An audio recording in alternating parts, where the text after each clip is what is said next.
Hey guys, Adam here as per usual. Hope you are well. So when I first put on Instagram on my Facebook pages, which you should be following if you're not already, about my Fretless Acoustic Guit'Oud hybrid thing that I was making, first three questions pretty much were: one, why would you bother? As in, what's the point? What do you get? Two, what does it sound like? And three, how can I make my own?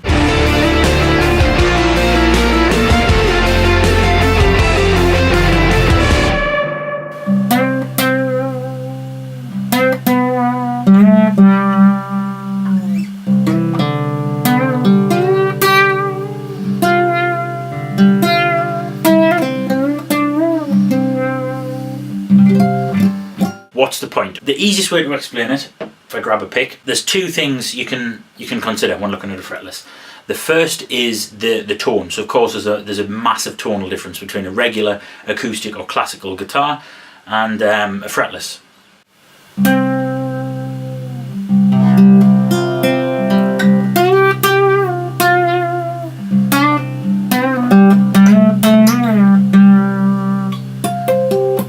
Really love the tone, really smooth tone. The second reason is actually much more of a function. So if you think about Western music, think about our chromatic scale, our 12 notes. So basically, bear in mind my intonation, basically what we'd get is these 12 notes.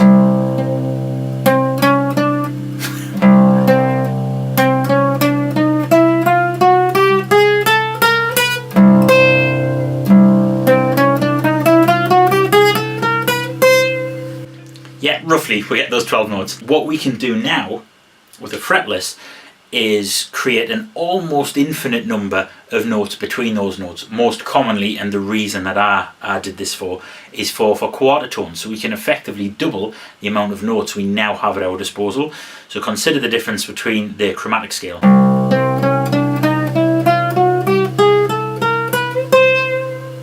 and the quarter tonal chromatic scale.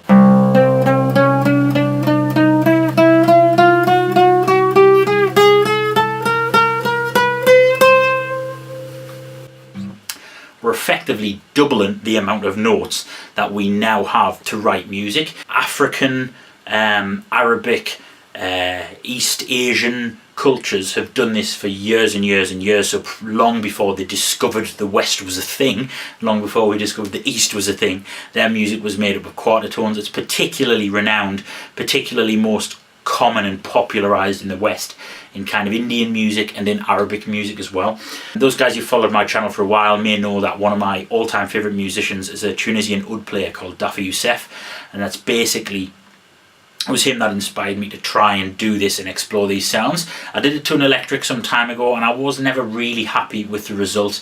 It's really hard to get the note out of a steel string on a regular kind of wooden fingerboard. It's not impossible, but it's really, really difficult. It's a really muted, really unnatural, really unrealistic representation of what I wanted to do. So I found the nylon strings worked for that. But anyway, that's ultimately the point. We're doubling the amount of notes that we've got. Now there has been some music. Ivan Gradsky is the first name that comes to mind, who experimented with notes beyond quarter tones in the kind of mid-1900s, early to mid-1900s. He did some stuff for eighth tone, which is very, very difficult to play on the guitar. It's very difficult to discern the difference in some of the notes as well. And basically what he would do is divide those quarter tones into half again, so you get something like... So you get effectively sort of 7 or 8 notes in between the chromatic notes that we're used to hearing, so it's pretty insane. But for the time being, I just wanted to experiment with quarter tones and the sound of fretless. So with that, let's do a little bit of terrible playing, see what it kind of sounds like. There's two things you can do. Again, you could play it like you could only use the 12 notes that are commonly available to us in the West and play it essentially like a fretless classical guitar is a pretty big thing in itself, right? Those guys are absolutely insane.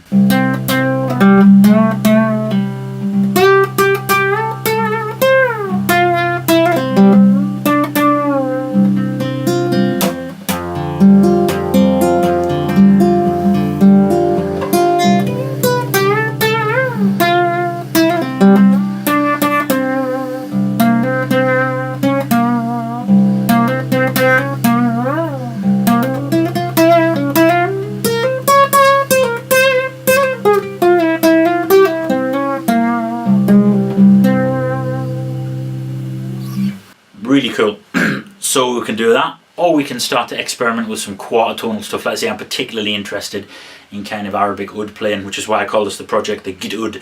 I wanted to be able to play kind of oud parts, sort of, on a guitar, sort of.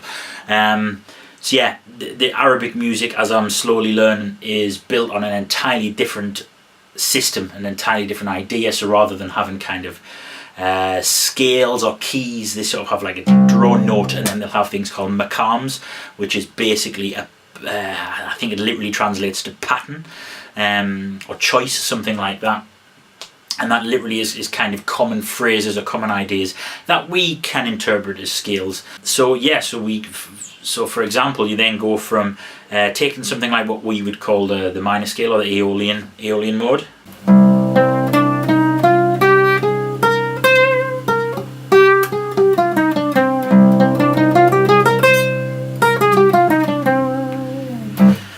There's a common Maqam, which name I forget, do apologise, where basically what they have is a quarter flat 2. So rather than being, I'm playing the key of C here, so rather than playing C, D, E flat, they have C, D quarter flat, E flat. So listen to those 3 notes over the low C.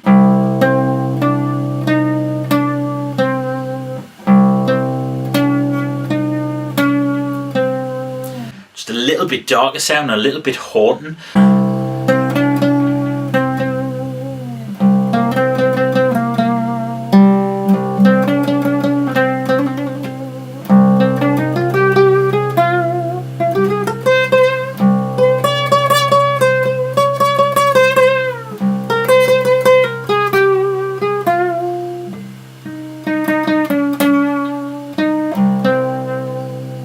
So that's quite common, having kind of like a quarter flat 2, really cool, gives you that Arabic, Middle Eastern kind of almost frightening kind of sound. It's almost a spooky, a scary sound to listen to. Another common thing is to have a quarter flat 7. So we take something like one of their common Maqams would be kind of like our major scale, but it has a quarter flat 3, which is a really bizarre sound because it becomes tonally ambiguous between minor and major. So this would be major, minor, this Maqam.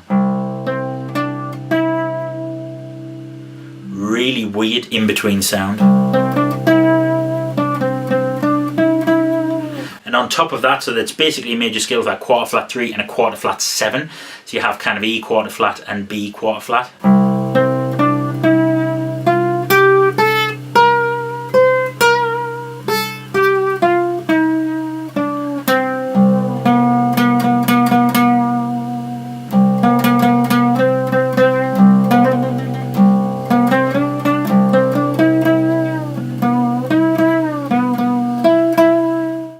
Of thing. And then of course you can just experiment, create your own kind of scales, your own ideas, and incorporate this into your own music. So I came up with something that sounds equally terrifying. It would be the same as our Phrygian dominant. So this would be our Phrygian dominant C.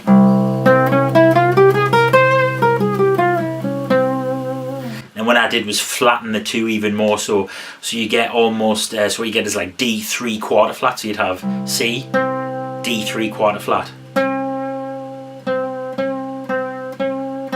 And that's quite a terrifying sound.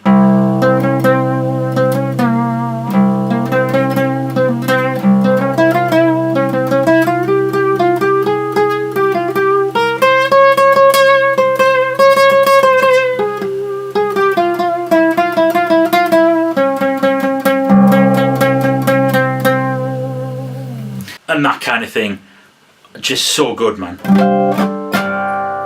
So I'm having a lot of fun with it. I'm trying to play even just 10-15 minutes a day to kind of work on my intonation. Couple of things you want to bear in mind when you are making your own. Nylon strings are much more common, much easier to play on a fretless. It's always a little nicer under the fingers than the steel. If you do this to your acoustic guitar, you will notice that the tuning is very unstable. So nylon takes a little while to bed in.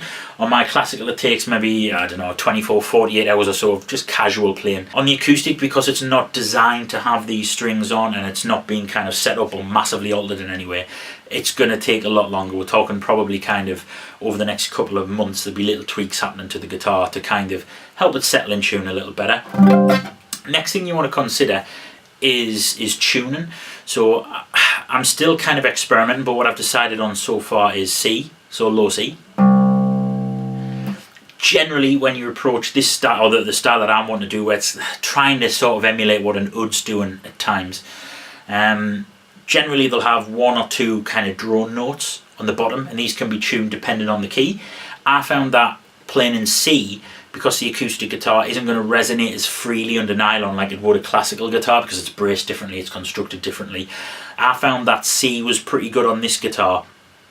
Just in terms of volume and projection, standard tuning, I wasn't getting a lot of kind of volume and projection. Wasn't really making this soundboard work very much. But I found the drop C, you can feel the guitar starting to move a lot better. Then I've got the 5, so I can alternate between the 1 and the 5, so C and G. Again, I might do these B, F sharp, something like that, depending on what I'm playing, what I'm writing.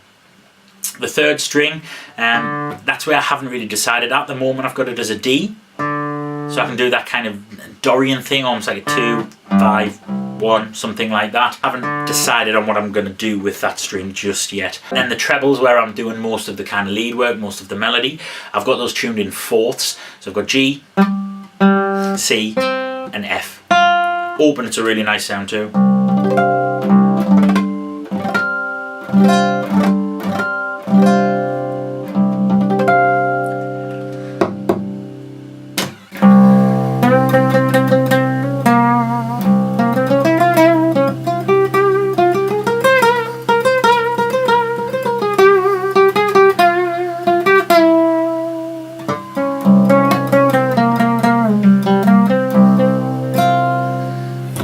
In terms of physically making it, all I did, pretty simple. So first of all, obviously take the strings off, give it a clean, whatever. And there's only really a couple of steps. The first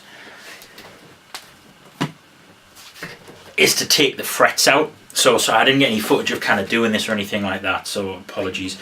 But the first thing, obviously on a fretless, is it has to have no frets. So I bought this tool online. It's basically a fret puller. It probably cost about 20 quid, something like that.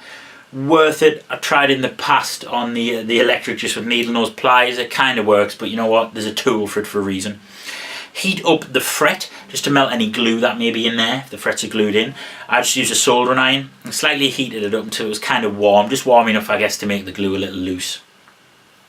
Pull the fret out, job's a good one. Do that, brilliant. Next thing I then did was just give it a quick sand, just hand sanded it with a sander. Again, ideally you might want to use a radius block or something and have a perfectly flat neck, perfectly flat fingerboard. Maybe you've got an old classical, this would work even better on a classical guitar. Even if it's a cheap one to experiment with, do it, because that's going to be louder, more projecting. It's going to have a flatter fingerboard, wider string spacing for easier finger picking, things like that. Quick sand. Then what I did was I got some epoxy. Combine the epoxy and fill the frets. Don't worry if you kind of overspill or anything like that. If you're going to do it, I recommend trying to find the slower setting epoxy. I could only find epoxy that sets in like 5 minutes, and realistically it was like 3 minutes, so it meant I had to mix up multiple batches, which is a bit of a ball ache. There is stuff out there apparently that doesn't set for sort of 24 hours or so, which would be ideal, or even if it was half an hour, that would give you enough time to fill all the fret slots. Once that's done, the next thing to do again is just sand it. I start off with quite a coarse sand just to take off the tops off the epoxy, any extra kind of epoxy you put on the neck, any marks, that kind of thing. And then finally just with light sandpaper, light sand, just to put it down to a smooth finish, because your fingers are going to be running along this, you know. Finally, I recommend that you use nylon strings. So what you're going to need to do is widen the nut slots ever so slightly. Again, really simple job. There's all kinds of there's all kinds of nut files, things like that online. I actually got a really cheap set for about 6 quid. I thought, God, I'll give it a go before I spend real money. I'm only going to do this probably once or twice. If the files break, the files break. If you're gentle, it worked really, really well. And that is basically it. It's a really simple process.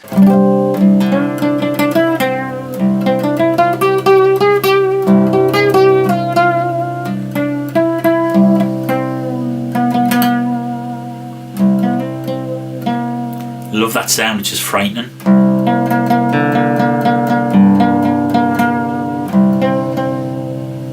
That's it. Any more questions?